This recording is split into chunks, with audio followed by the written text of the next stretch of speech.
Vamos ver, ok. Beleza. Bom, se vocês se lembram, estamos estudando a questão, né, da competência. Né? Se vocês se recordam, tá? Passando aqui o slide um pouquinho para vocês. Se vocês se lembram, estamos inclusive estudando esses critérios de fixação da competência que aparecem aí para todos.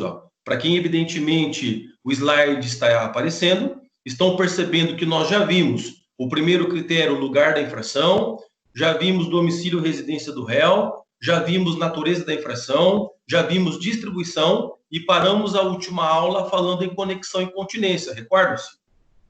Que, inclusive, sobre conexão e continência, também falta examinarmos que, na verdade, nós já tínhamos falado para vocês a regra do artigo 82 do Código de Processo Penal, que são as demais regras sobre conexão e continência. Tanto é que, se você perceber aqui, estou fazendo uma síntese em relação ao artigo 82. Se vocês se lembram, também já falamos a respeito disso. Como sempre, aqui é a minha coladora oficial, por favor, Gabi, se você puder, colecione para nós o artigo 82 aqui no nosso chat no bate-papo, como sempre, tá? Se você puder, me ajude aí nesse sentido. E vai ficando a aposta para você ir colocando os demais. Isso, muito obrigado. Viu, Guilherme? Muda o turno, mas o jeito da aula é o mesmo, tá? Então aqui não tem conversa. Conforme os dizeres do artigo 82, se vocês puderem acompanhar a leitura aí, né, que a Gabi colecionou para nós. Se não obstante conexão ou continência, forem instaurados processos diferentes, a autoridade de jurisdição prevalente deverá avocar os processos que corram perante outros juízes, salvo se já estiverem com sentença definitiva. É o que eu sintetizei aqui para vocês em palavras mais simples. Nos casos de instauração de processos em comarcas diferentes, o juízo de foro prevalente deverá avocar os autos, salvo se já ocorrer sentença. Então, vamos por partes. Vamos, né, explicar isso por meio de exemplos, né, que é realmente uma forma de vocês compreenderem, né, essas regras de competência. Lembra que nós exemplificamos naquela oportunidade o crime de descaminho, que era conexo a um crime de lesão corporal seguida de morte? Recorda-se? Crime de descaminho era conexo a um crime de lesão corporal seguida de morte. Só lembrando que o descaminho é aquela história de você adquirir mercadoria do exterior, mas não recolher a devida tributação. A mercadoria é legal, a mercadoria é permitida, mas quando você ingressa em território nacional, você não recolhe o imposto, né, por ingressar no nosso país. Então, você adquire um notebook e não recolhe o imposto, você adquire um celular, não recolhe o imposto e etc. Tal. Você comete o descaminho. Naquele meu exemplo, eu havia dito para vocês que esses dois crimes, o descaminho e a lesão corporal seguida de morte, eram conexos. Porém, o descaminho ocorreu em Maringá e a lesão seguida de morte ocorreu em Paranavaí. Lembra-se? Descaminho, Maringá, lesão seguida de morte em Paranavaí. Também, se você se lembra, nesse caso, nós temos um juiz só para julgar, né, ambas infrações penais. Um só julgador para julgar ambos os delitos. E se você também se recorda, neste caso, teremos a resolução deste julgador por meio da súmula 122 do STJ. Então, a resposta para nós de qual será o julgador neste caso é a súmula 122 do Superior Tribunal de Justiça, que muito bem colocado aqui pela Samara, né, Samara, é a Justiça Federal. Uma vez que o descaminho é um crime federal, ele vai arrastar também para julgamento o crime, né, de lesão corporal seguida de morte, que seria estadual. Então, para nós, o crime federal, ele arrasta o crime estadual. Maravilha. Onde agora aplicamos o artigo 82? Atenção, vamos imaginar que os processos foram instaurados em separado. O processo federal pelo descaminho em Maringá e o processo estadual pela lesão seguida de morte em Paranavaí. Não se respeitou a regra de unificação de processos, né? Por um ou outro motivo, acabou instaurando de maneira separada. Nos termos do artigo 82 do Código de Processo Penal, o juiz de foro prevalente, traduzindo, o juiz que é o competente para julgar as duas infrações penais, ele vai ter que determinar a avocação dos autos que está correndo lá na comarca de Paranavaí. O juiz federal, ele vai ter que chamar a si também o julgamento né, da lesão corporal seguida de morte que se encontra em Paranavaí. De que maneira, professor? Ele vai encaminhar um ofício ao juiz da comarca de Paranavaí, informando a regra do artigo 82 do Código de Processo Penal, bem como a súmula 122 do STJ, e o juiz da comarca de Paranavaí é obrigado a enviar os autos, né, para a Justiça Federal de Maringá, tá? Isso, então a gente já vai, né, especificar, né, essa sua indagação, Samara. Então, só para vocês compreenderem, mas o objetivo é exatamente dessa forma, para vocês compreenderem, tá? Né? Então, nesse caso, pessoal, o juiz de Maringá encaminha ofício e o juiz de Paranavaí, ele é obrigado a enviar os autos. Porém, né, Samara, né, o artigo 82 estabelece que isso deve acontecer até antes da sentença.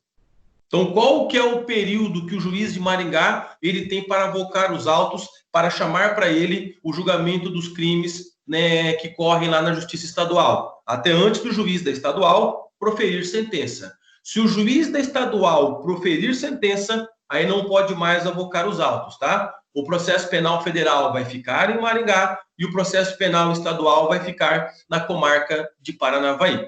E aí foi a sua pergunta, e se o juiz não fizer isso? Ele vai sofrer, né, as reprimendas, né, da corregedoria, bem como a parte interessada, seja o Ministério Público, seja o advogado do réu, vão entrar com medidas cabíveis para forçar o tribunal, né, decidir o caso, né, determinando que esse juiz assim proceda, tá? Tanto o federal tem esta obrigação, como também o estadual tem o dever de encaminhar os autos. Então, existem mecanismos para forçar, mas isso até antes de proferir sentença. Porque se o juiz lá estadual já emitiu sentença, né, em razão, né, da celeridade, em razão da economia processual, né, ter que mexer tudo isso novamente ficaria complicado.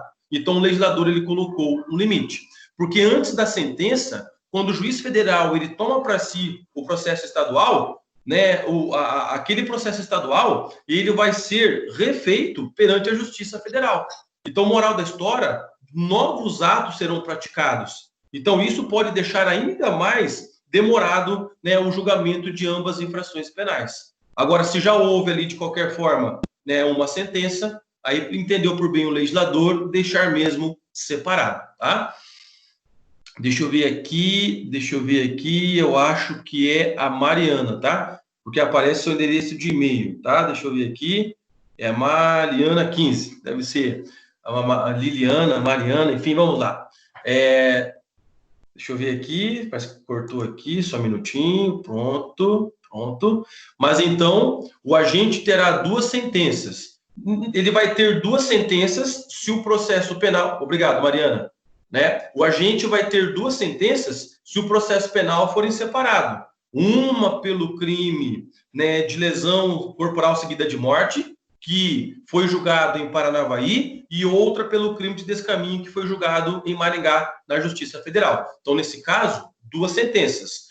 Quando tudo fosse concentrado na federal, aí seria uma só sentença, julgando ambas as infrações penais. Ok, Mariana? Ficou claro? Deixa eu ver aqui o Gilson. A Justiça Federal prevalece perante a estadual, independentemente do crime. Isso. A não ser, Gilson, na única exceção, crime doloso contra a vida. Se tivermos um descaminho e um homicídio, aí eu tenho a separação obrigatória de processos para uma corrente, para o entendimento doutrinário e jurisprudencial, que é o prevalente, e para uma outra corrente que é minoritária, tudo vai para o tribunal do júri, tá? Aí você tem esses dois entendimentos. Mas fora crime doloso contra a vida, aí você sempre vai ter a Justiça Federal, né, sendo competente para julgar todas as infrações penais. Combinado, Gilson? Ficou claro aí? Ok? Beleza? Ok, beleza, entendido. Pessoal, essa última parte aqui do artigo 82, que é depois da sentença definitiva, vocês não se preocupem que é matéria de execução penal, tá? Então, esta última parte depois do ponto, sentença definitiva, é matéria de execução penal, é matéria do ano que vem, então é por isso que nós não vamos aqui adentrar neste momento em relação a isso, uma vez que vocês estudarão isso a partir do ano que vem. Combinado até aí, galera? Mais alguma dúvida sobre conexão e continência? Ok? Mais alguma dúvida? Pessoal, e com base nisso, a gente encerra conexão e continência. Era o último artigo aí que faltou para nós da aula anterior. Combinado? Podemos seguir? Alguma pergunta? Alguma pergunta aí? Professor. Pois não. É a Adriane. Isso, Adriane. Aqui no artigo, no começo, fala se não obstante a conexão ou continência. O que quer dizer esse termo não obstante a conexão ou continência? Muito bem, Adriane. Significa que, mesmo existindo conexão e continência, mesmo que os crimes eram conexos ou continentes, os processos foram instaurados em separado.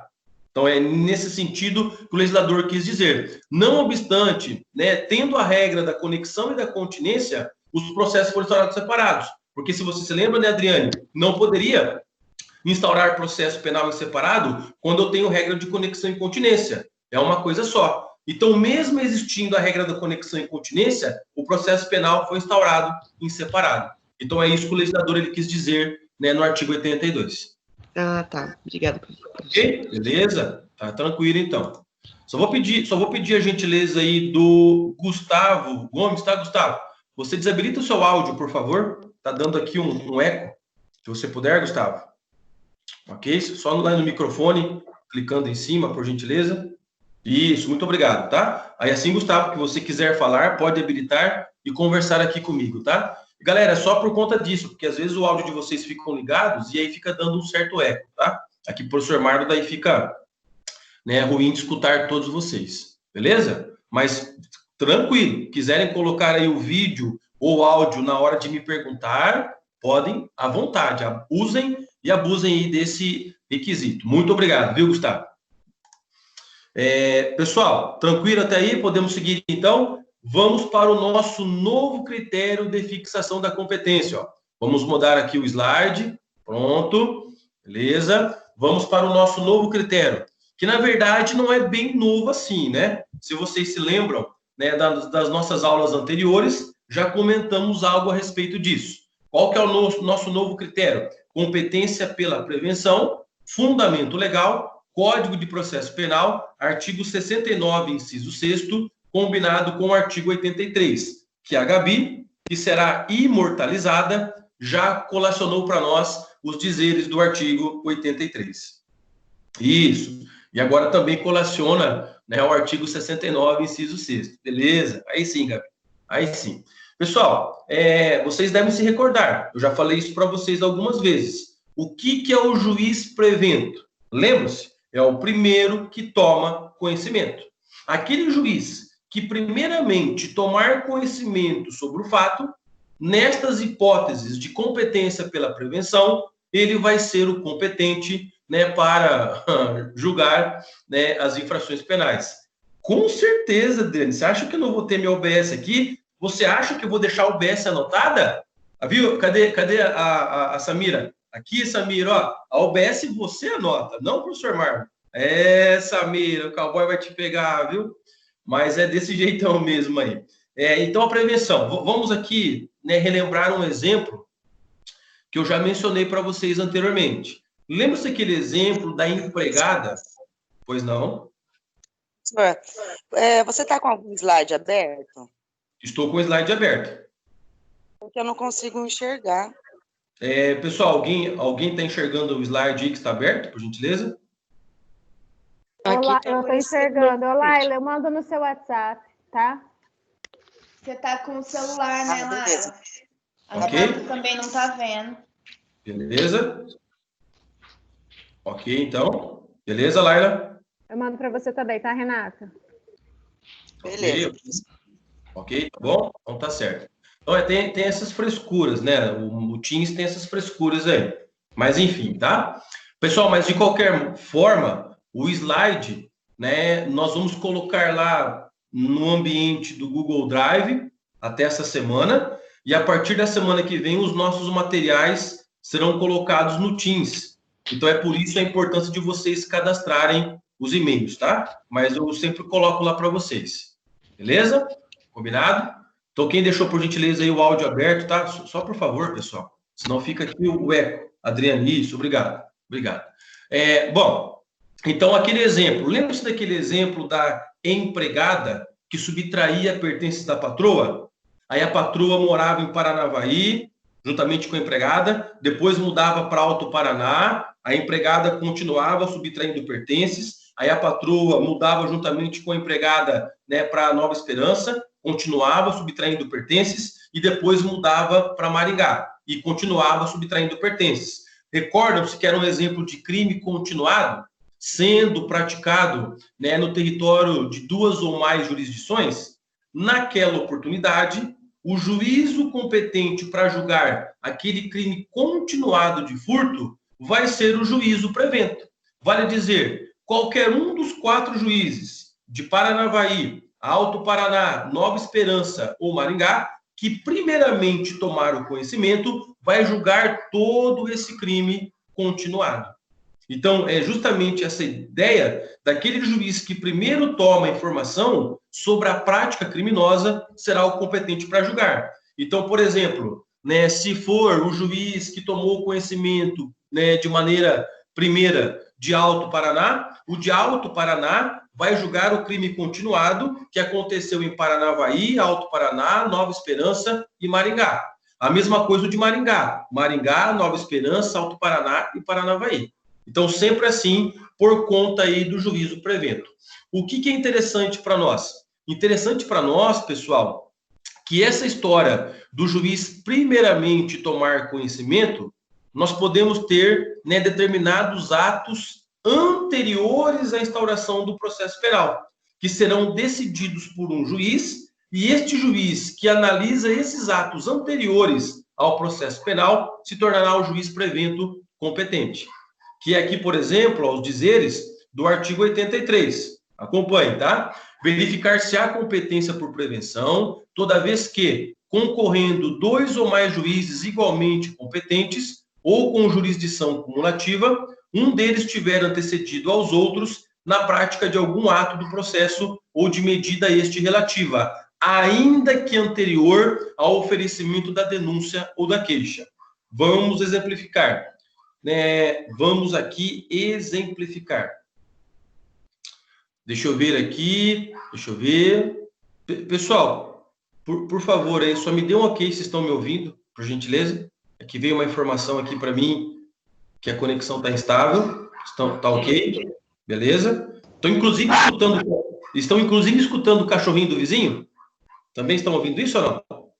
Estão ouvindo o cachorro do vizinho?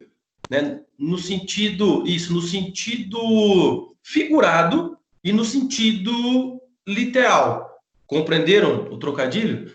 Ei, cachorrinho que me atrapalha a aula, viu? Te falar, viu? Se for lá falar com o vizinho, capaz de dar problema, viu? Capaz, deixa quieto, vai. Melhor ficar quieto.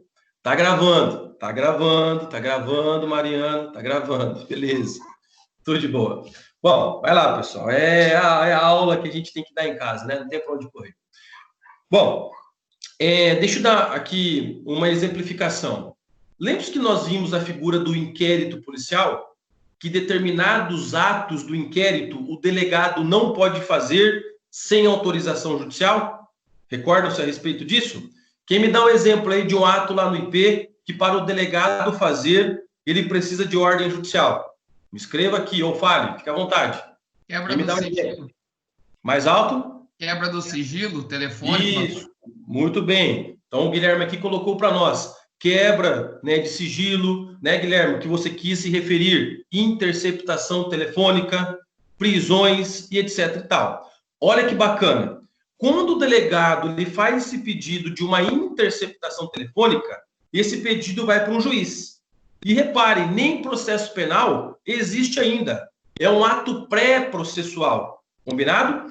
Quando este pedido chegar na mão daquele juiz, aquele juiz para o qual foi distribuído a interceptação telefônica se tornou prevento para julgar o futuro processo penal. A partir daquele momento, por exemplo, aqui em Maringá, 5 varas criminais, foi distribuído para o juiz da 2ª vara criminal. O juiz da 2ª vara criminal agora, ele vai ser o prevento, o primeiro que tomou conhecimento a respeito do fato criminoso, e quando vier o processo penal a ser instaurado, vai ser instaurado na 2ª vara criminal. Então, aí a importância de nós sabermos a regra da prevenção. Então, é justamente por conta disso aqui no slide, ó, que eu coloquei para vocês. O conhecimento poderá advir de atos pré-processuais. Anotem exemplos. Já que é para anotar aí, Samira, anote exemplos. Quais são os exemplos de atos pré-processuais? Interceptação telefônica,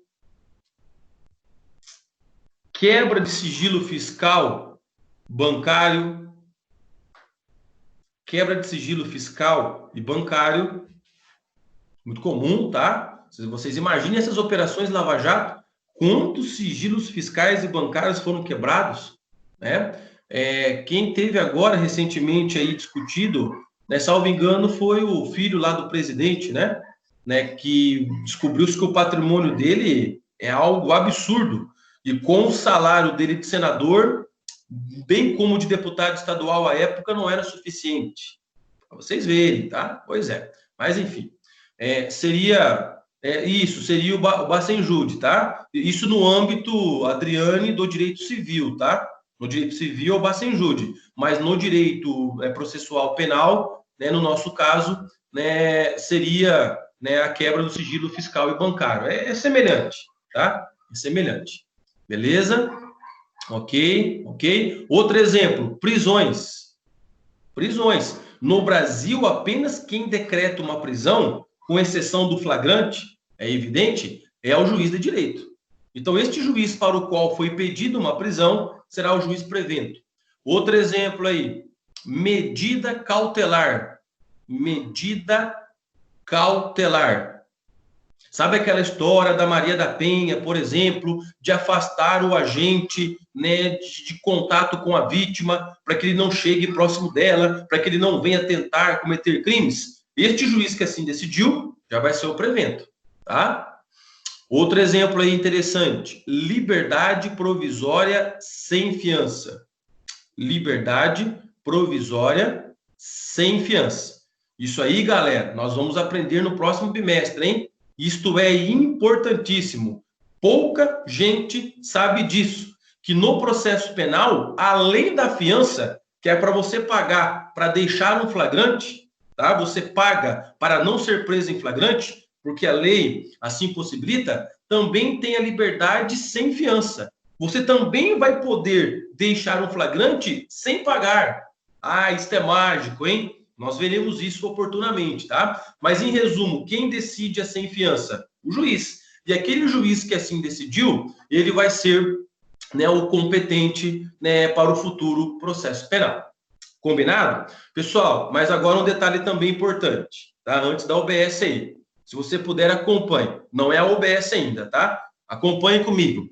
Lembram-se que condução coercitiva é polêmico, tá, Adriano? É uma coisa polêmica a condução coercitiva, né? Conforme o entendimento majoritário do Supremo Tribunal Federal, não pode mais condução coercitiva.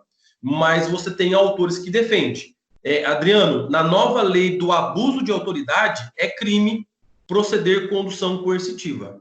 Então, é uma questão ainda que, como isso foi aprovado, né, no ano passado, as novas jurisprudências ainda não se manifestaram. Mas eu entendo que é conduta ilegal, né? E conforme entendimento majoritário, também se consideraria, inclusive, inconstitucional, que é aquela cena toda do Lula e etc. e tal.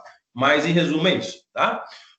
Pessoal, lembra que nós comentamos com vocês a respeito do juiz das garantias? Recorda? Se alguém se lembra que eu falei a respeito disso com vocês, vou até escrever aqui, ó, juiz das garantias. Código de Processo Penal, artigo 3º-B, tá? Vocês encontram o juiz das garantias lá no artigo 3º-B do CPP. Recorda-se?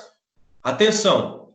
Conforme o juiz das garantias, que foi uma regra aprovada lá no pacote anticrime do ano passado, do ex-ministro aí, Sérgio Moro, né? Ficou conhecido, né, por querer a aprovação do pacote anticrime. Conforme esta regra do juiz das garantias, ele, juiz das garantias, vai ser o competente para julgar todos esses atos pré-processuais, antes do processo penal instaurar. a interceptação, a liberdade sem fiança, as prisões cautelares e etc. e tal. E aí que vem a discussão interessante. O juiz das garantias não pode julgar atos processuais. Ele não pode julgar o processo penal instaurado. E aí que acontece? Se ele não pode julgar o processo penal instaurado, o que ele julgou antes do processo penal instaurado não torna mais ele prevento. Compreenderam o raciocínio? Porque ele não pode mais julgar o processo penal instaurado, ele não seria mais juiz prevento para julgar este futuro processo. É justamente isso, tá? Então, a partir do momento que foi implantado no nosso país o juiz das garantias, quando o juiz das garantias terminar a sua função pré-processual, teremos uma nova distribuição e com a nova distribuição vamos mandar agora para o juiz que seja o competente. Então, a prevenção, nesse caso, ela vai se esvaziar. Ela quase vai acabar, porque ela apenas vai continuar para o juizado especial criminal. Para, né, os outros ritos do processo que não se enquadram no juizado, na minha opinião, a prevenção, ela quase que vai, né, ser extinta, tá? Pensemos assim, porque eu não posso mais ter juiz prevento porque é o da garantia, e o da garantia não julga futuro processo penal. Então, em resumo, né, vai ser feita, né, uma nova distribuição e agora entra em cena um novo juiz para julgar, né, o processo penal, em razão aí dessa vedação do juiz das garantias. Detalhe importante, o juiz das garantias, esta regra do artigo 3º-B, se encontra com a sua aplicabilidade suspensa por uma liminar do Supremo Tribunal Federal, tá? E isso, segundo esta liminar, está suspenso até o dia 24 de julho. Por isso, né, Adriane, que na prática, até o momento, tem prevenção, tá? Até o momento existe prevenção para qualquer, né, rito processual, uma vez que está suspenso até o dia 24 de julho. Eu, professor Marlon, eu acho que lá próximo do dia 24 de julho, o Supremo Tribunal Federal vai deixar novamente suspenso até o ano que vem. Ainda mais nesse momento aí de pandemia. Ok? Mas isso é aquilo que eu acredito. Chegando lá próximo a essa data, ou quando nós voltarmos do recesso, alguém pode me perguntar que eu falo para vocês se encontra ou não suspenso ainda, tá? Mas nesse momento está suspenso a regra do juiz das garantias. Ela foi, ok? Só um minutinho então, Samira, para concluir, tá? Ela foi criada como norma, ela entrou em vigência, mas no momento não tem eficácia por uma decisão eliminar do Supremo Tribunal Federal. Por isso que nós continuamos com o que nós acabamos de explicar para vocês, a prevenção. Para aquele juiz, nesse momento agora, até 24 de julho, que foi distribuída uma interceptação ou uma liberdade provisória sem fiança, ele vai ser o prevento, tá? Uma vez que praticou atos pré-processuais. Pois não, Samira? O professor, se essa regra começar a valer do juiz das garantias, aí não vai mais existir juiz prevento, então? Exato. Só vai ter no juizado. Tá, Samira? Porque se vocês pegarem lá, né, o artigo 3º, né, -C do CPP, você vai ver que o juiz das garantias não se aplica ao juizado especial, que é o rito sumaríssimo. Então, para o juizado, vai ter o juiz prevento. Porque, por exemplo, aqui em Maringá, eu tenho mais de um juizado. Então, pode existir prevenção para qualquer um deles. Todavia, para crime doloso contra a vida, que é rito do júri, crime de furto, rito ordinário, né, crime de homicídio culposo, que não é doloso, evidente, uma vez que ele é culposo, rito sumário, né, para essas infrações penais que não se enquadram no juizado, aí, com o juiz das garantias, terminou, na minha opinião, a prevenção, tá? O de atos pré-processuais. Acabou. Para atos pré-processuais, não teremos mais a prevenção. Combinado, Samira? Ok? Beleza? Ficou claro? Ok, pessoal? Mais alguma dúvida aí? Tá? Beleza, então. É por isso que eu expliquei para vocês a prevenção. Porque como ainda não está valendo na prática o juiz das garantias, então é importante você saber. Porque na prática você pode encontrar e outra. Eu vou fazer aqui um achismo, tá? Eu acho, na minha opinião, que isso aqui de juiz das garantias fica sem aplicação até o ano que vem, e lá no ano que vem vão tentar alguma discussão para entender que esse juiz das garantias ele é inconstitucional. Tanto é que se vocês pegarem, né, na época do Moro, o Moro não queria isso. Isso aqui foi imposto goela abaixo do Moro, tá? Foi uma das primeiras derrotas que ele sofreu e já começou a querer sair do governo. Porque essa história do juiz das garantias no pacote anticrime não foi proposta do Moro, foi um adendo do Congresso Nacional, lá da Câmara e do Senado, que colocaram no pacote lá anticrime. Vocês fizeram uma análise, né? 50% do pacote anticrime, ele foi alterado pelo Congresso Nacional daquilo que o Moro pretendia. Então, o Moro, na minha opinião, né, começou, né, a se sentir que ele estava sendo isolado, e todos nós sabemos que ele acabou saindo, e agora, né, ele é o inimigo aí, talvez, número 1 do presidente, né? Tá tranquilo, né? Pois é. Colocado por quem não entende. Lógico, isso daí é algo, né, que a gente acaba, né, inexplicável, né, pessoal? Entender. O nosso legislador, ele é muito técnico, né? O nosso legislador é o Romário, é o Tiririca, é o Aguinaldo Timóteo, é o Bebeto, ex-jogador de futebol, né? É o Popó, né, lutador de boxe. Essa galera aí. O nosso presidente, por 27 anos, foi legislador, e etc, etc, etc, tá? Então, é isso que nós temos que analisar. E eu entendo, né? Eu entendo que, para efeitos de julgamento, o juiz das garantias não é interessante. Porque desde o começo, quando o juiz ele toma o conhecimento, ele sabe os rumos que o processo ele vai seguir. Quando eu mudo de juiz, o juiz que entra, em muitas ocasiões, está vindo de paraquedas.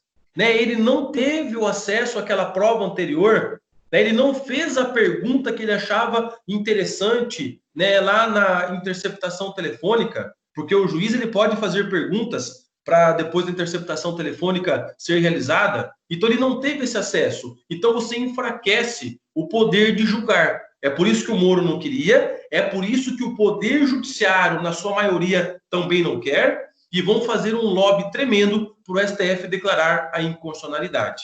E como o STF quer brigar aí ultimamente, né? Vocês estão acompanhando, né, o Celso de Mello, né, o que ele está aí decidindo e está pegando fogo, né? E vocês vão ver que o Supremo Tribunal Federal ele não vai baixar a guarda, não. Combinado, galera? Ok? OBS. Agora sim é OBS. Anote o seguinte. Vamos lá. OBS. Esse cachorro para de latir aqui, meu Deus do céu, viu? Não é moleza, não. Contar até 10. Até 1000, né? De trás para frente. 1999, 1998, 1997. OBS. Nos termos da súmula 706 do STF, nos termos da súmula 706 do STF,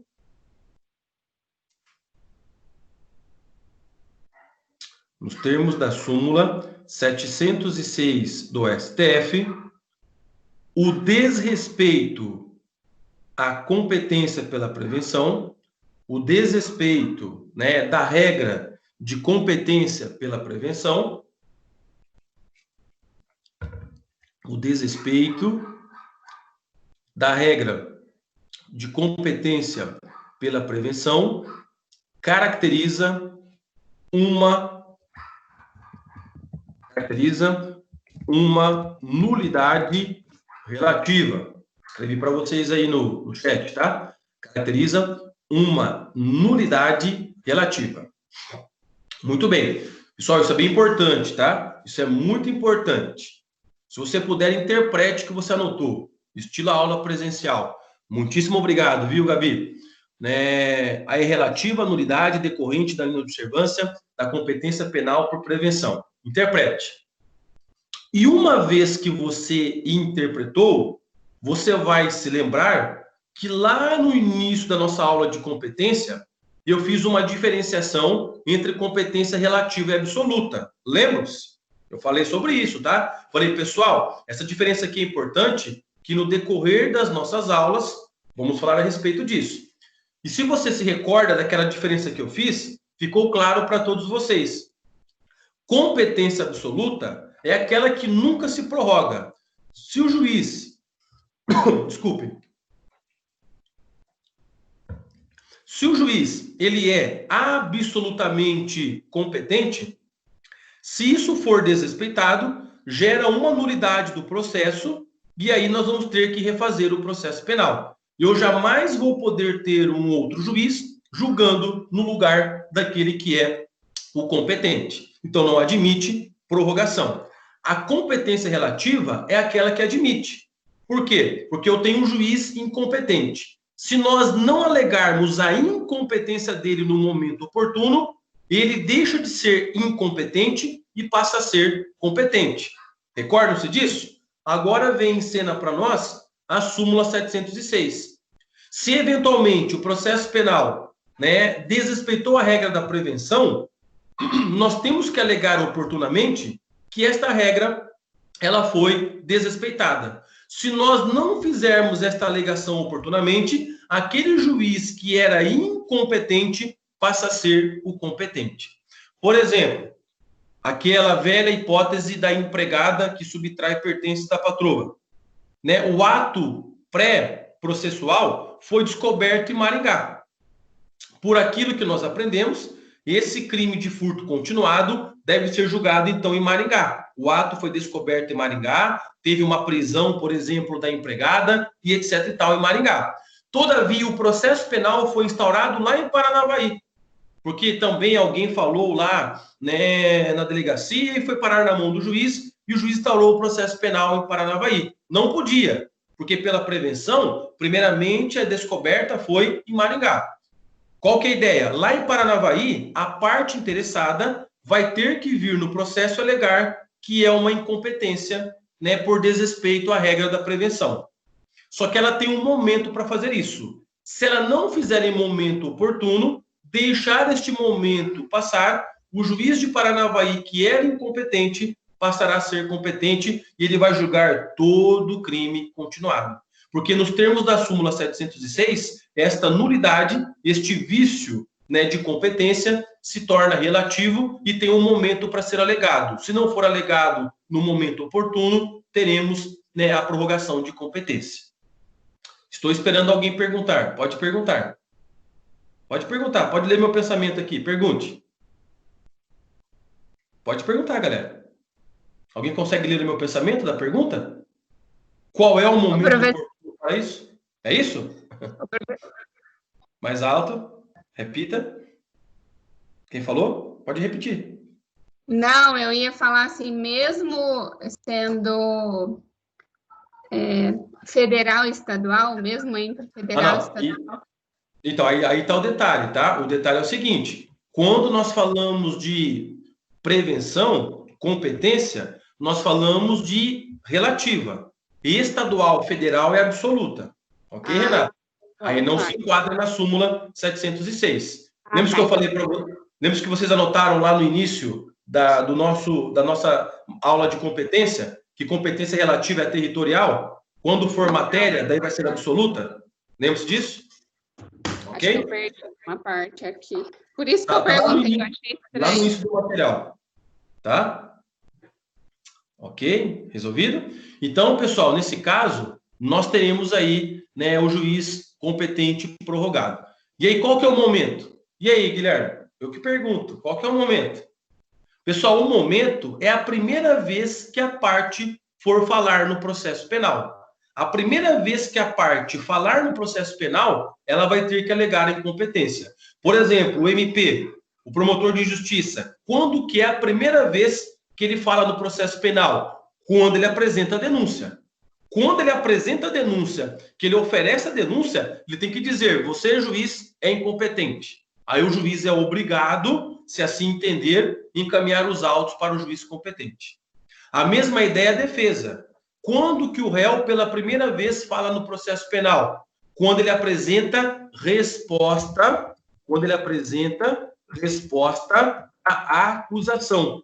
Tá? Código de Processo Penal, artigos 396 e 396-A.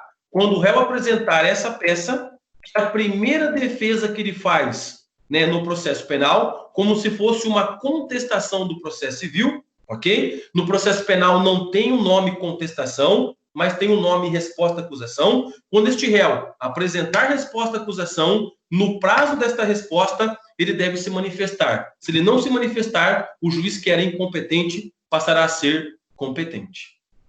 Ok? Não, é igual não... ao processo civil, né, professor? Isso, exato. Mesmo raciocínio. Mesma coisa.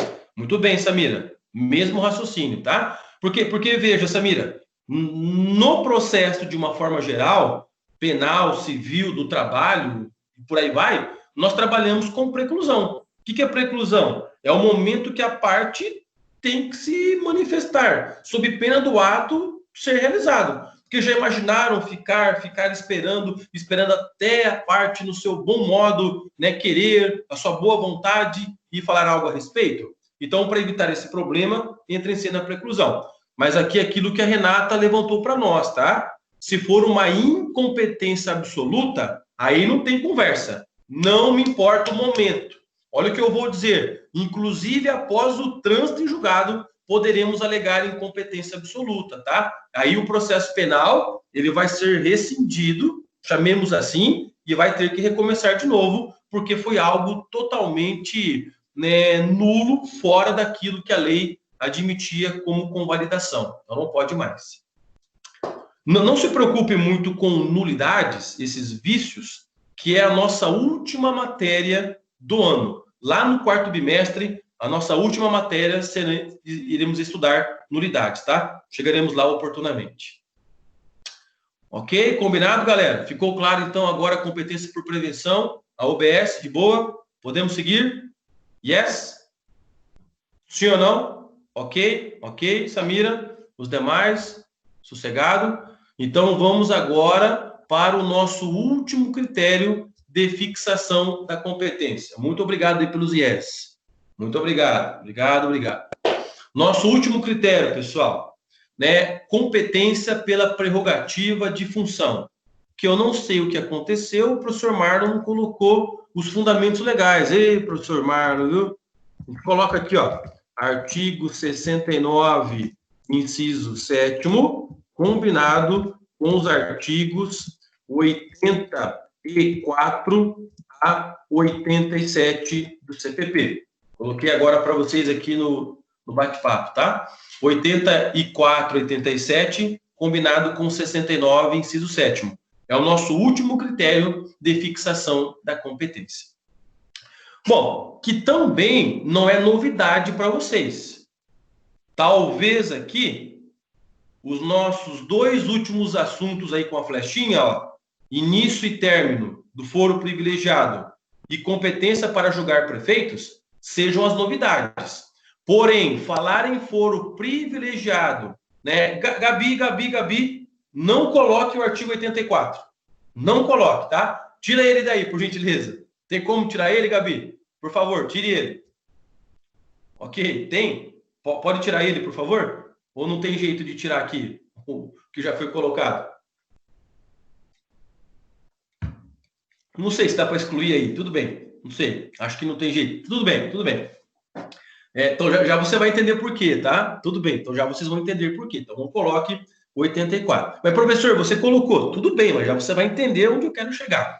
Pessoal, prerrogativa de função é sinônimo de foro privilegiado.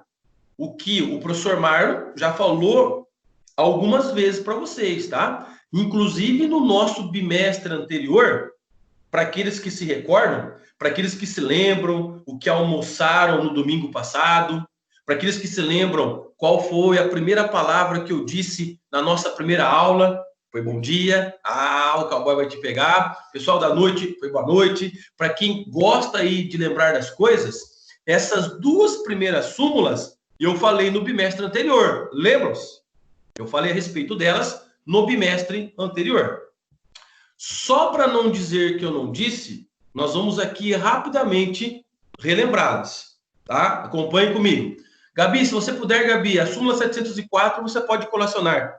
Essa você pode, tá? Bem rapidinho aí. Só para o pessoal lembrar o que diz a súmula 704, por gentileza, do Supremo Tribunal Federal. Enquanto a Gabi colaciona, eu explico para vocês. Lembra-se aquele exemplo onde o crime era praticado por duas pessoas? Duas pessoas cometiam uma infração penal, lembra-se que isso era continência? Recorda-se?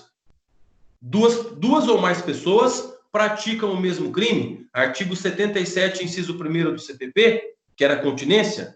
Bom, qual que era a ideia? A ideia de que essas duas pessoas, uma tinha foro privilegiado e a outra não tinha foro privilegiado. Se você muito se lembra, inclusive nos dizeres da súmula 704 do Supremo Tribunal Federal, mesmo que uma não tenha foro privilegiado, ambas serão julgadas no foro privilegiado. Então, por exemplo, quem comete o crime é o professor Marlon e o presidente da República. Nós dois, em concurso de pessoas, cometemos a infração penal. Como o presidente tem foro lá no STF, no crime comum, tanto ele como eu seremos julgados no foro privilegiado. É o que diz aí a súmula 704 aqui, ó, colacionada pela Gabi. Não viola as garantias do juiz natural, ampla defesa, devido processo legal, a atração por continência ou conexão do processo do corréu ao foro por prerrogativa de função de um dos denunciados. Esta súmula está dizendo de que pode o processo do corréu, daquele que não tem foro, ir para o foro privilegiado daquele que possui. Isso nós falamos, inclusive, no bimestre anterior. Creio que a maioria de vocês deve se lembrar a respeito. Ok, pessoal? Súmula vinculante 45. Se você puder também, Gabi, bem rapidamente. Súmula vinculante 45. Que também, se você se lembra, era aquela história de apenas a Constituição Estadual estabelecer a figura do foro privilegiado. E se o agente cometesse um crime doloso contra a vida, ele era julgado no tribunal do júri e não no foro privilegiado. Era aquele exemplo. Secretário de Estado do Paraná, o secretário de Segurança Pública do Paraná. Ele tem foro privilegiado? Sim, onde? No Tribunal de Justiça. Então, quando ele comete crime, o secretário de Segurança Pública do Paraná, ele vai ser julgado lá em Curitiba, no Tribunal de Justiça. Porém, se ele cometer um crime doloso contra a vida, ele não é julgado no Tribunal de Justiça, mas sim no Tribunal do Júri. Por quê, professor? Porque quem estabeleceu para ele a regra de foro privilegiado foi exclusivamente a nossa Constituição Estadual, e não a CF. E quando tivermos apenas a regra estabelecida na Constituição do respectivo Estado, ele não vai ser beneficiado pelo foro quando cometer crimes dolosos contra a vida. Que é o que diz, inclusive, aqui, ó, a súmula vinculante 45. A competência constitucional do Tribunal do Júri prevalece sobre o foro por prerrogativa de função, estabelecida exclusivamente pela Constituição Estadual. Pessoal, sinceramente aqui, estou apenas relembrando com vocês o que nós já vimos. Por favor aí, quem se lembra dessas duas súmulas? Me dê aqui um sim, por favor.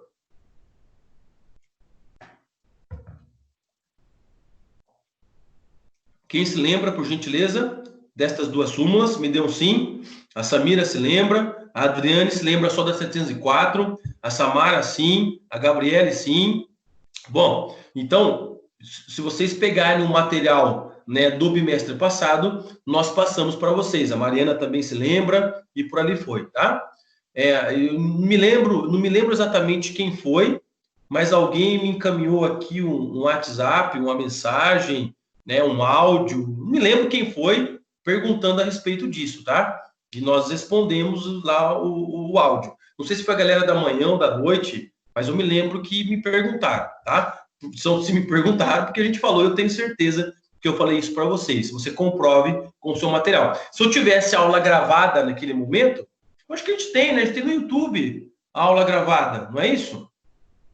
A gente tem essa aula gravada lá no YouTube, tá? Você pode acessar as minhas aulas lá do YouTube, que está descrito isso para vocês lá. Se não me falha a memória, nós falamos lá no YouTube, quando estudamos a aplicação da Lei Processual Penal em relação às pessoas. Foi justamente nesse tópico que nós comentamos a respeito disso. Então, essas duas súmulas, assunto encerrado. O que eu quero mesmo conversar com vocês é esses dois últimos itens. Início e término do foro privilegiado, competência para julgar prefeitos. Aí sim, galera, se prepare, né? Se você está na sua cadeira, no seu sofá, na sua cama, se acomode, pegue lá talvez o cafezinho ou a pipoquinha, que o negócio aqui, galera, meu filho, minha filha, como diz o professor Marlon, cada mergulho é um flash. Ah, Mariana, tá vendo aí, ó? Dia 2 de abril foi lecionada esta matéria das súmulas anteriores, né? Pois é. Tá vendo? Que bom, que ótimo. Suco de fruta no palito da Que Bom é Frutari. Ah, ficou registrado aqui no vídeo. Dá tempo de ir lá pegar um cafezinho? Não dá, Adriane. Agora você fica aí, compenetrada. Gente, cadê a Perla para escutar ele hoje? Cadê a Perla? A Perla tá de licença, acho que ela volta no final desse mês, né? Ela falou para nós.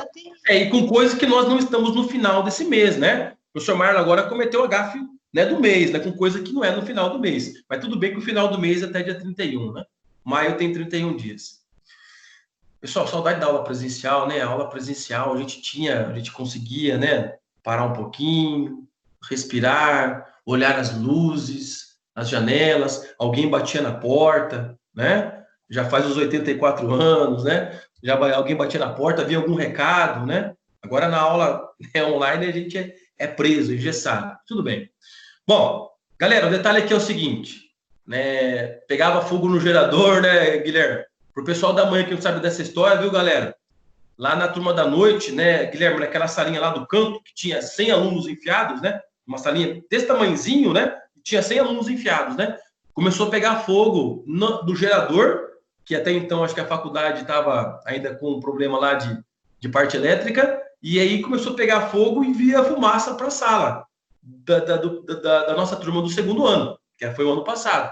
Aí imagina o caos, né? Aí a sorte, galera, que nós tínhamos na sala um bombeiro, chamado aí Guilherme. O Guilherme aí, o Bomberman, ele salvou o povo, foi lá, né, fez uma análise, né? Falou, professor Marlon, libera a galera. O bacana que terminou a aula mais cedo, tá?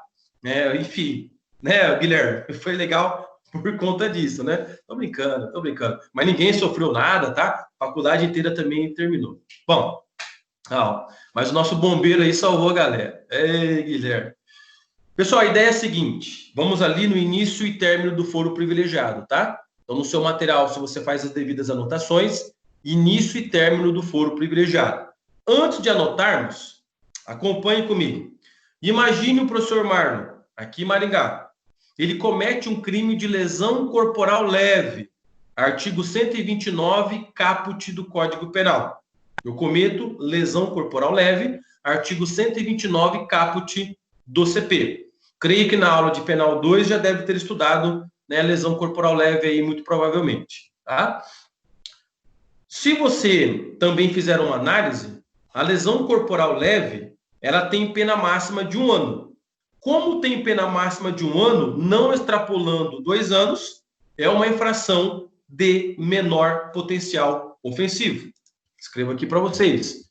Infração de menor potencial ofensivo. Professor, o que é uma infração de menor potencial ofensivo? Uma infração de menor potencial ofensivo é aquela que, em razão da pena máxima do crime não extrapolar 2 anos, ou seja, até 2 anos, pode ser 2 anos, pode ser 1 ano e meio, pode ser 1 ano, pode ser 6 meses. Então, não extrapolando 2 anos, a competência para julgamento é do Juizado Especial Criminal. As infrações penais de menor potencial ofensivo são da competência do Juizado Especial Criminal. Então, nesse caso, eu, professor Marlon, cometo aqui em Maringá uma lesão corporal leve. Por exemplo, em relação ao meu vizinho. Vou até falar isso baixo, tá? Tá aqui na janela, pode estar ali na frente na rua, enfim, não vai escutar. Eu vou lá e cometo uma lesão corporal leve em relação a ele. Porque o cachorro dele tá latindo, e aí para não quebrar o cachorro, pro crime não ser mais... Olha que interessante, hein, galera? Hoje é muito melhor bater no vizinho do que bater no cachorro, tá? O crime de você bater no cachorro tem a pena maior do que uma lesão leve.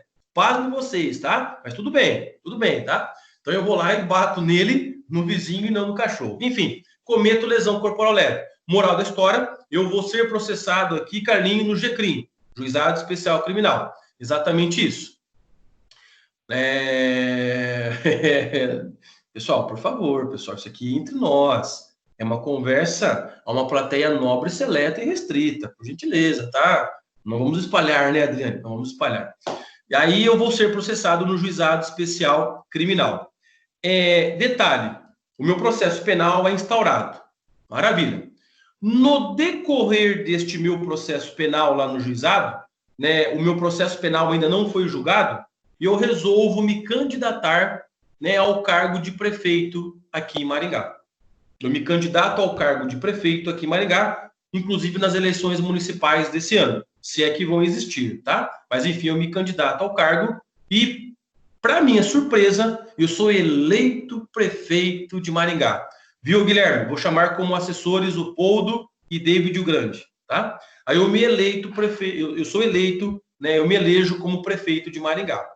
Detalhe, a partir do momento que eu tenho a condição de prefeito, e eu tenho o benefício do foro privilegiado, porque os prefeitos, eles são julgados, nós veremos ali no último item, né, em foros privilegiados. Então veja que interessante, né? Aliança pelo Brasil, vote 38. Te falar, viu? Vou ficar quieto, viu? Aí eu terei o benefício do foro privilegiado. Mas agora vem a pergunta. Muito bem, eu vou ser julgado em foro privilegiado? Sim. Mas e o processo que eu respondia no juizado especial criminal pela lesão corporal? Continua no juizado aqui em Maringá ou ele vai para o meu foro privilegiado? O meu foro privilegiado, pessoal, como prefeito, um deles, que é esse meu exemplo aqui, é o Tribunal de Justiça, é o TJ do Paraná. Eu continuo aqui sendo julgado no juizado ou eu vou ser julgado no foro privilegiado no TJ do Paraná? O que vocês acham aí? Quando vai ter início, né, o meu foro privilegiado? Os crimes que eu já pratiquei, ele para no TJ, o que vocês acham? Deixa eu ver aqui a Samara, ele para.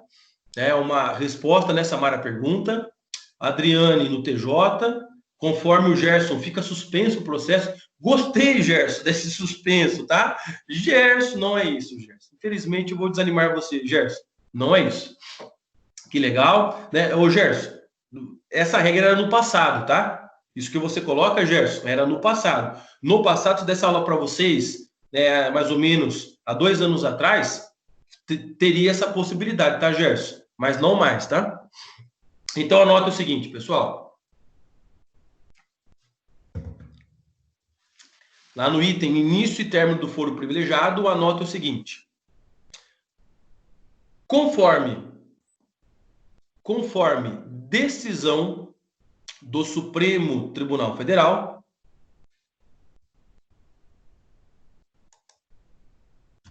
espera aí, deixa eu ver aqui, Adriane. Já ouvi uma professora contar de um cara que ficava se elegendo e renunciando para enrolar o processo criminal dele. Verdade. Exatamente isso, tá? Agora vem o detalhe, tá?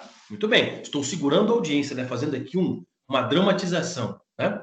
Então, conforme decisão do Supremo Tribunal Federal, vou escrever aqui para vocês, tá? Na A.937/2015, para vocês, ó, conforme decisão do Supremo Tribunal Federal, na A.P. 937/2015, traduzindo ação penal 937/2015, julgada em 2018,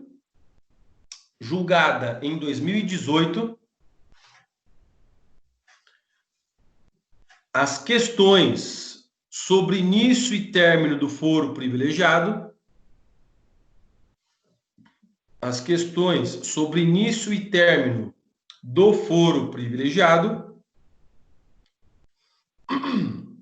para deputados federais e senadores,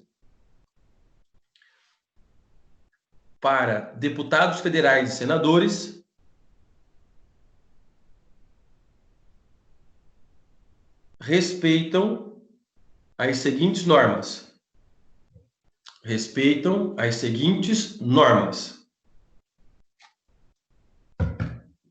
Muito bem, Professor, 2 pontos. Pois não. desculpa, eu parei ali no questões de início e término para o julgamento de...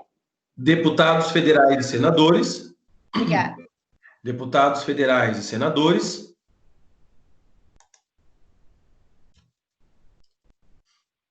respeitam as seguintes normas. Inclusive, a Adriane aqui colacionou para nós. Obrigado. E também a Gabi colacionou para nós. Isso aí. É isso que eu digo, tá? Vocês duas serão imortalizadas. Canonizadas. Muito bem, então vamos lá. Pessoal, antes que alguém me pergunta, repararam aí que o Supremo decidiu para deputado federal e senador? Também se aplica agora em 2019 e 2020, tá? Isso foi em 2018, mas também no ano passado e também nesse ano, o Supremo mandou aplicar isso para qualquer pessoa que tenha foro privilegiado. Presidente da República, governador, prefeito, deputado estadual, né, ministros, qualquer pessoa que tenha foro privilegiado. Eu coloquei deputado federal e senador, porque se vocês encontrarem esta ação penal, vocês vão ver que é para deputado federal e senador. Todavia, interprete que também se aplica para qualquer outra, né, autoridade que tenha foro privilegiado. Muito bem? Então vamos às normas. Primeira, só possui foro privilegiado,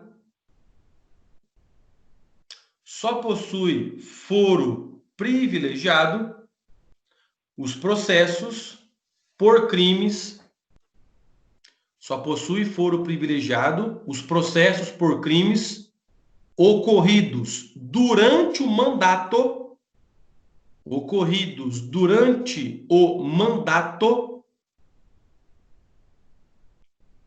mandato com T de tatu, viu?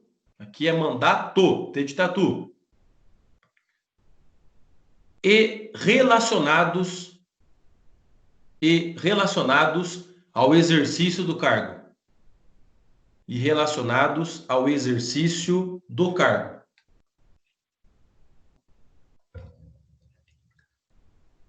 Pessoal, compreenderam aí a primeira norma? Interprete. Vou fazer uma pergunta.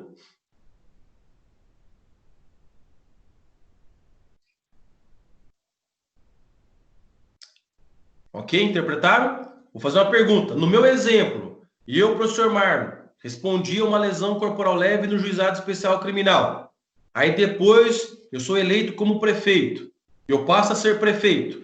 Eu vou ter foro privilegiado para esta minha lesão corporal? Sim ou não? Por favor. Não. Não. Legal. Entendeu, Gerson? Então agora o processo penal, ó, vai seguir normalmente contra, né, aquela pessoa que não tem o foro privilegiado, tá? Então vai seguir normalmente.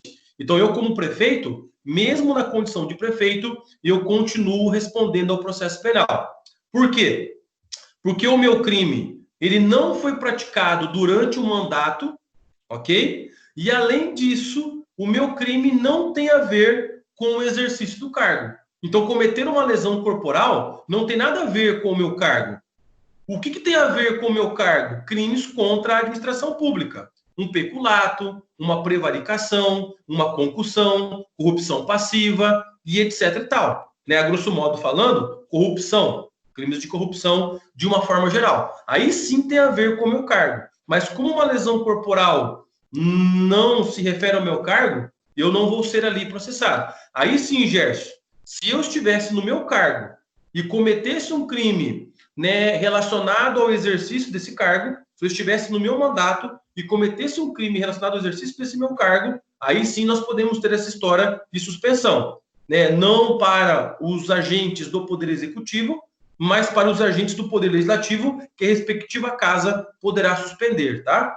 Que é o que ocorre geralmente aí, né, Adriane? Aquela história de se eleger e reeleger, onde a respectiva casa mantém suspenso o processo, tá? Que é o artigo 53 da Constituição Federal, mas que não é o nosso caso agora. E isso tem que ser no exercício do mandato, hein? No exercício do mandato. Se não for no mandato, não tem foro privilegiado, bem como aí se o crime não tiver relação. Beleza? Alguma dúvida na primeira regra? Podemos ir para a segunda? Segunda norma, podemos? Segunda norma, vamos lá. Uma vez instaurado o processo penal no foro privilegiado, Segunda norma, tá? Uma vez instaurado o processo penal no foro privilegiado, se já esgotada a instrução criminal, se já esgotada a instrução criminal, vírgula, ainda que o agente venha perder o mandato, ainda que o agente venha perder o mandato. Volta só um pouquinho, professor. Já esgotado. Uma vez instaurado o processo penal no foro privilegiado, tá? Já esgotada a instrução criminal,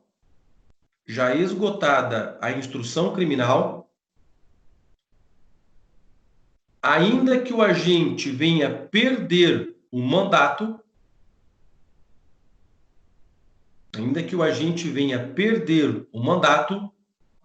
continuará sendo julgado no foro privilegiado.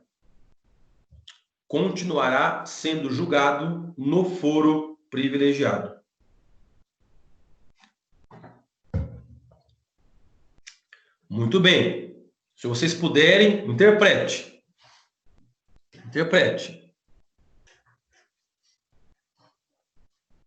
Deixa eu ver aqui. Gabi, aí, a Adriane já colacionou para nós, tá, Amanda? Pronto, ok. A Samara também colacionou. Ok, Amanda? Resolvido aí, Amanda? Ok, beleza? Beleza. Estamos de prontidão hoje, aí sim. Legal. Então, interprete a segunda norma. Pessoal, esta segunda norma, para você interpretar, você vai ver que tem dois lados, tá? Então, vamos deixar isso claro para vocês. Então, vamos lá, 10 segundinhos para vocês interpretarem.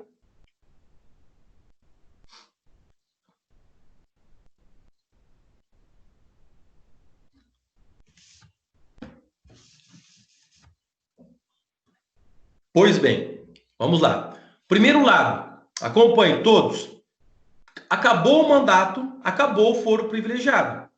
Se eu, professor Marlon, não sou mais prefeito de Maringá, eu não tenho mais foro privilegiado. O meu processo penal, que estava lá no Tribunal de Justiça, ele sai do TJ e vem para uma vara criminal de primeira instância. Acabou o meu mandato, acabou o meu foro privilegiado. Acabou o meu mandato por qual motivo? Pouco importa, porque venceu o mandato, ou porque eu fui cassado, ou porque eu estou, respondendo ao impeachment e já fui impeachmentado, e etc e tal, tá? Ou porque, de qualquer maneira, não existe mais ali a condição de eu prestar as minhas atividades públicas. Acabou o meu mandato, acabou o foro privilegiado. Agora que vem o outro lado desta segunda norma que você anotou. Acompanhe comigo. Se o meu processo penal já está no foro privilegiado, combinado? Mas este meu processo penal já teve a fase instrutória esgotada, já foi feita a instrução criminal, leia-se, as provas já foram produzidas, já terminou a instrução criminal, mesmo que o meu mandato venha a encerrar, por qualquer motivo, não me interessa, mesmo que impeachmentado, cassado, eu vou continuar com o foro privilegiado.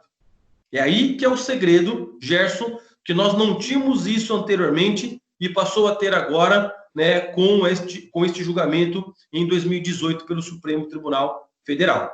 Então, se tiver a instrução esgotada, eu não tenho mais, que voltar, para uma primeira instância. Eu vou continuar no foro privilegiado. Mas, talvez, já te concedo a palavra, tá? Talvez a pergunta de vocês, professor, como é que eu sei quando acaba a instrução penal? Como é que ela se esgota? Alguém deve estar perguntando isso, tá? Então a gente vai anotar o BS daqui a pouco. Pois não? É isso porque até eles instaurarem de novo no juizado especial e recomeçar todo de novo, vai enrolar. Demora demais. Exatamente isso.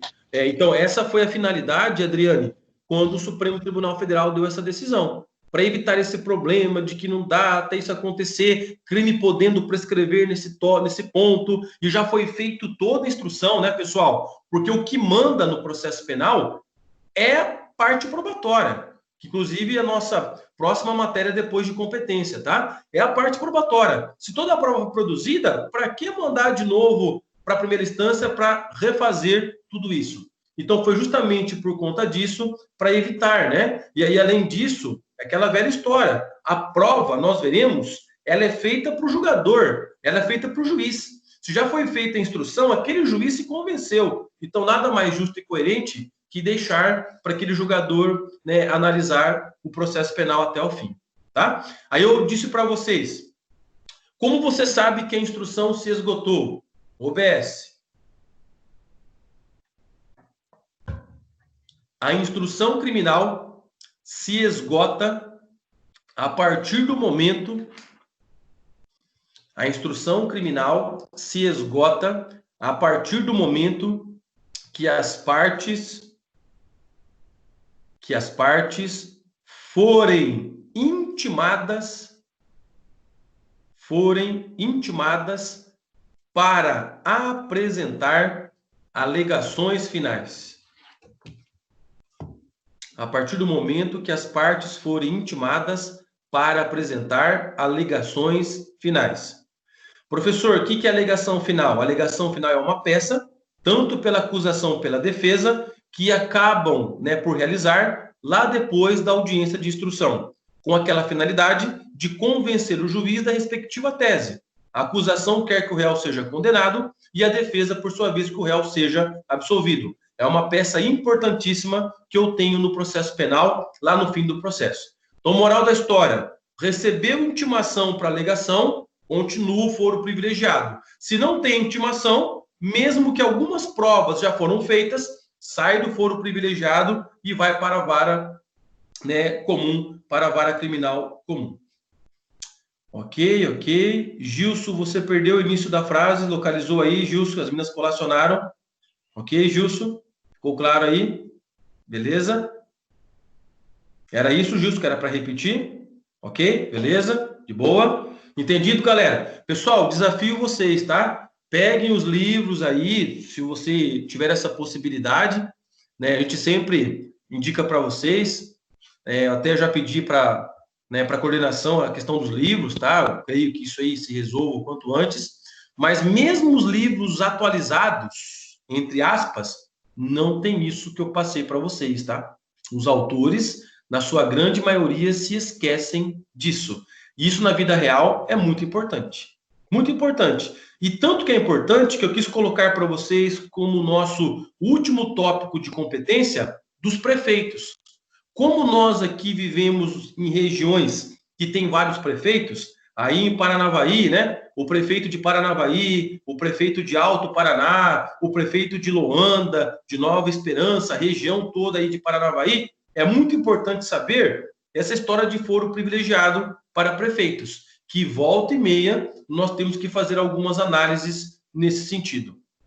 Então, já emendando aí o nosso assunto, competência para julgamento dos prefeitos. Eu apenas vou dar para vocês os órgãos que podem julgar os prefeitos. Isso que eu quero que vocês anotem a partir de agora. Viu, Samira? Pensou que não ia ter anotação, Samira? Ah, Samira, só porque você pensou, viu, Samira? Notação não para, Samira. Não para. Se não me engano, o único professor que tem com vocês 4 aulas seguidas aqui sou eu nos online, né? Não é isso? Então, haja aula, né? Pelo horário que eu estava vendo de vocês, apenas eu que tenho as 4 aulas seguidas, né? Nas outras aulas, vocês acabam fazendo, né, uma divisão. Aqui, infelizmente, pessoal, né, eu não tinha outro dia, tá? Quando a gente assumiu o compromisso no início do ano, era quinta-feira de manhã. Então, é por isso que a gente ficou com as 4 aulas, e eu tento aqui fazer de uma forma mais, né, pausada, descontraída, para vocês compreenderem. Mas, professor, tem que ter matéria? Tem que ter matéria, galera. Não tem como ser diferente, tá? Então, é por isso. Lá nas nossas lives anteriores era mais rápido, tá? Mas também dávamos a aula ali. Mas aqui também, como tem mais tempo, a gente vai e vamos brincando aí, tecendo a matéria, assim vai. Bom, anota o seguinte: os prefeitos poderão ser julgados nos seguintes órgãos. Os prefeitos poderão ser julgados nos seguintes órgãos. Vamos lá. São 5, tá? São 5 órgãos que podem julgar os prefeitos. Primeiro, Tribunal de Justiça. Tribunal de Justiça, nos termos da súmula 702 do STF, nos termos da súmula 702 do STF e do artigo 29, inciso 10 da Constituição Federal. O Tribunal de Justiça, súmula 702 e artigo 29, inciso 10 da CF.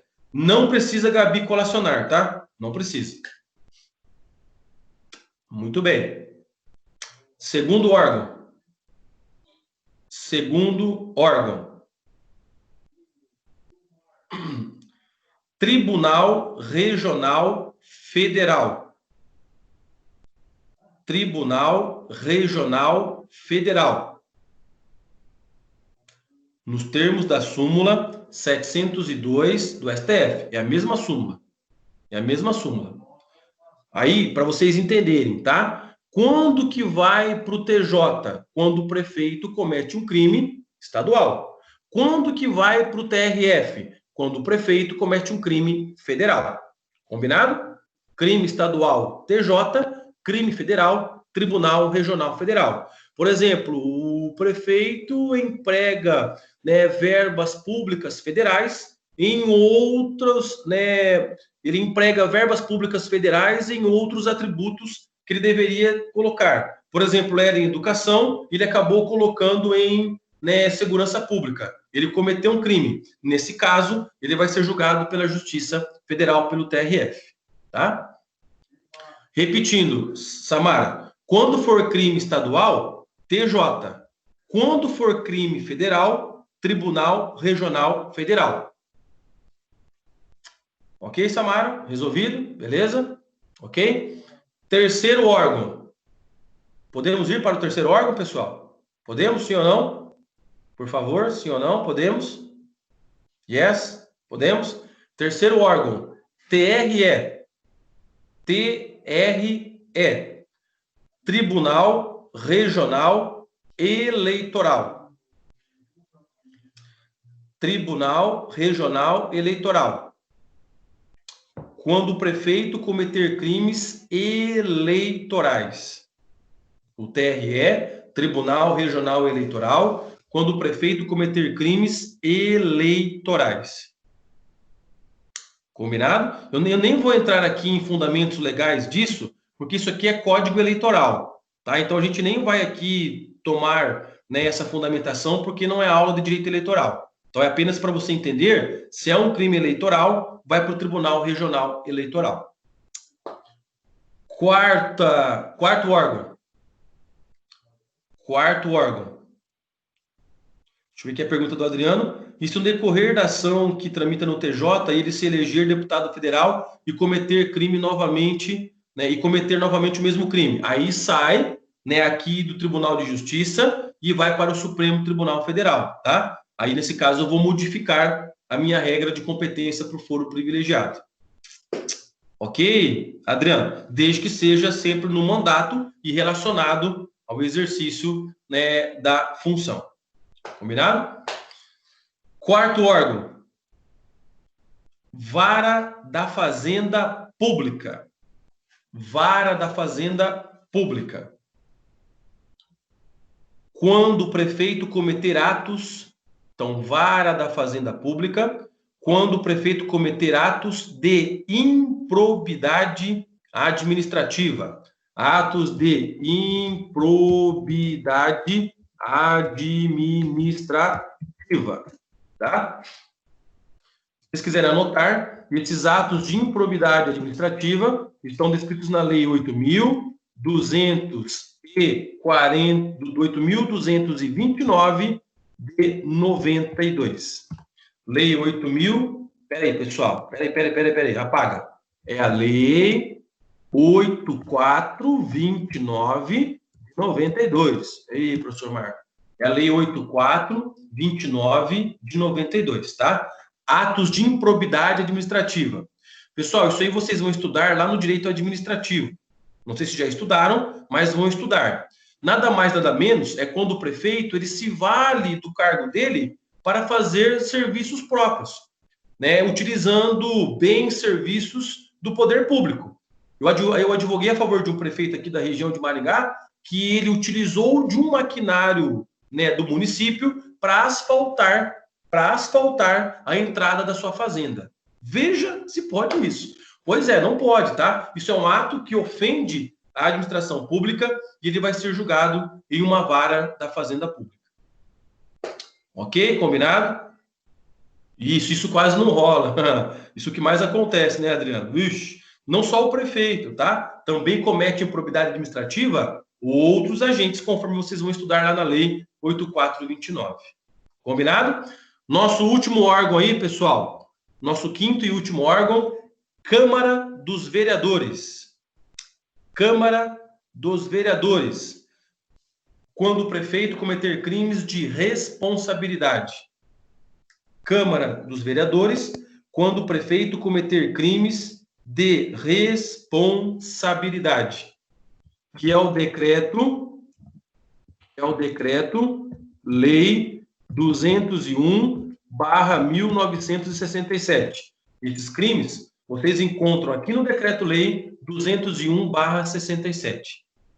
Se ele cometer algum crime de responsabilidade, onde ele pode ser cassado pela Câmara, quem vai julgar é a Câmara dos Vereadores. Combinado, meu povo? Entendido até aí? Resolvido? Podemos fazer o intervalo e voltarmos às 10 horas? Combinamos? Ok? Podemos, sim ou não, por gentileza?